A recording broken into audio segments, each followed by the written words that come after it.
In 1 week, I will be in Japan and I will be there for 2 months. Now, I need to learn Japanese as fast as possible, so I will become good at a conversational level. Now, I've been studying Japanese for a couple of years already, and I found that learning languages is something I'm going to do my entire life.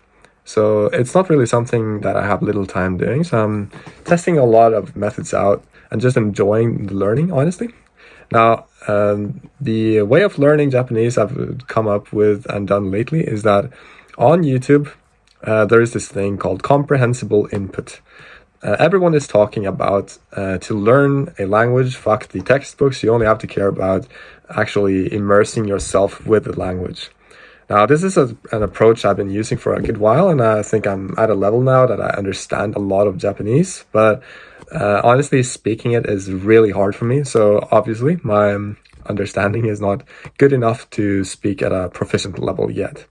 So comprehensible input means that you're learning a language by understanding. Meaning, if I want to teach you, for example, how to say what a hand is in Norwegian, I can say en hånd, right? And it works. If I want to teach you how to say what a t-shirt is, maybe I can point and just say en t-skjorte. It's great, It's really easy. One is learning by understanding the message. So, but there are many ways to understand a message. So I think many people that are in the Japanese learning environment will probably hate me for saying this, but I've been fine. I think getting the English translation first, like the English saying and meaning, and then the Japanese meaning right after.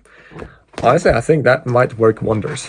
If you go on YouTube, you can find there's a shitload of videos where you can get the 1,000 most used sentences that will make you fluent, and they are like 1 hour long, 2 hour long, 3 hour long, and I think they are great. But I think they have a big problem, is that they're completely random. They have no connection to the next sentence, so there's no story in it. So it's really hard to actually enjoy it and engage in the material when it is like that.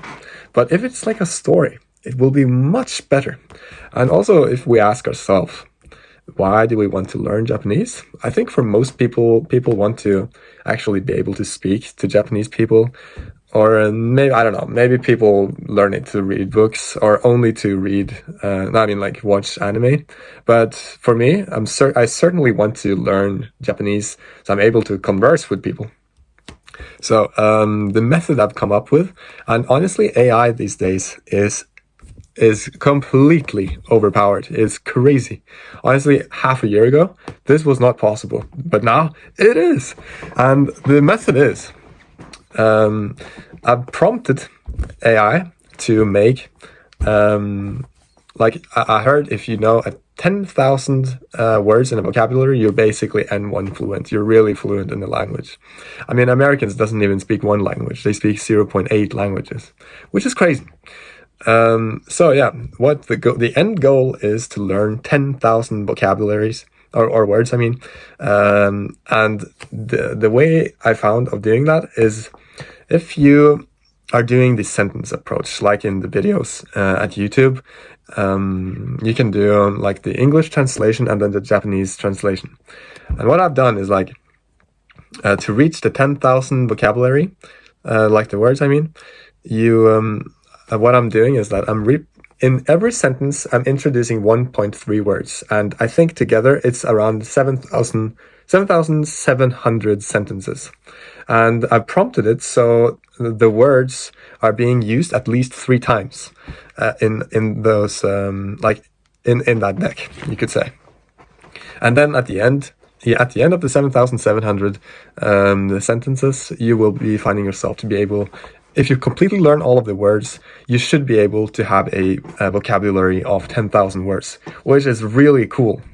Now, what I've found is that if I'm sitting down and doing flashcards, which many people are saying is the absolute best way of learning the language, it can be really boring. I find it extremely boring. I did it for 3 months, and afterward I felt completely burnt out.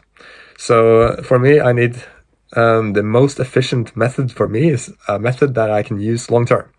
So I'm going to do 1,000. Like I'm going to make MP3 files that are using the 1,000 sentences per MP3 file. That's around 3 hours. That means that I will have approximately 8 videos, or like 8 MP3s, and they will be increasing in the JLPT level as well. So now this is really great because it does mean that you can just press play on the MP3 file, and you can go for a walk, and it is possible to listen through the thing once a day, and it really is like, I don't know, many people are saying that learning is repetition. I believe it. I think active recall as flashcards is great, but I think if you repeat something enough, then you will learn it, like in the end. But it's going to take longer time if you're not using active recall. But honestly, I'm fine with that. If I know that the stuff I'm repeating is good quality, then that's great. Now, to finish off, I'd like to say like how these sentences are built up in this MP3 files I've been making is that, AI and ChatGPT, they have a profile on you. They know so much about you. So I asked ChatGPT, can you tell me everything you know about me? And can you connect it in a way that makes it possible for me to make situations with everything of my, like the likely conversations I will have when being in Japan. Can you make sentences in all of those situations? And for every 200 sentences, I had 7 situations. That means I have to, for every beginning of a situation, I kind of have to start it somehow with the introductions and all of that. So it starts from a basic conversation and builds out in the actual situation every time. And I find this to be really great because that means that you're training yourself to being able to go up to any person and start the really simple conversation, and you can build from that basically into the conversation based on what you're learning in this MP3 files. I don't know. I think it's really cool because for me in my profile, I think it was honestly really accurate how AI is able to see all of my background. Is obviously creepy, but I don't know. You're gonna die one day, right? Who cares? So, yeah. So I think it's pretty darn cool. And right now my computer is setting the file together in its way that it's first saying the English translation, then the Japanese translation, and then it's using another Japanese voice to say the same sentence again. So it's not like I can only understand one person saying something. I can hear 2 different people say the same sentence. So I'm getting used to actually understanding that sentence. And yeah, I can read actually to a couple of the sentences that are like the beginning of it. For example, the first event is me actually arriving at the airport. And then I'm saying the name of my girlfriend, and then it says, I'm here, I just arrived in Japan. And then it is the translation, and then she says, welcome back, you must be tired.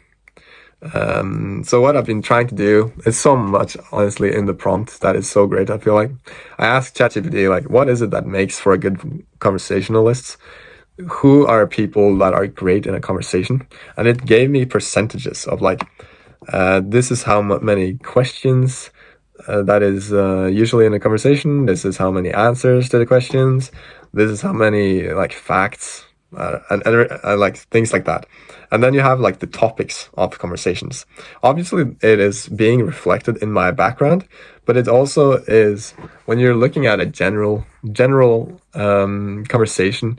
There are some topics that are more common than others, obviously, and it is building out from these common topics basically.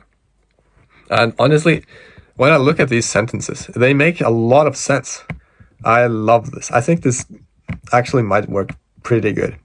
But my deck will not be as efficient for someone else, obviously, because I'm different from you. Because, I don't know, like, if you are using Anki, for example, like flashcards, you want to learn the most common sentences used in a language. It's like, when you look at these sentences, you have to ask yourself, are these actually sentences that you are using yourself? Or is it just something that other people use? Because if I look at my language habits in both Norwegian or English, it's like there are so much.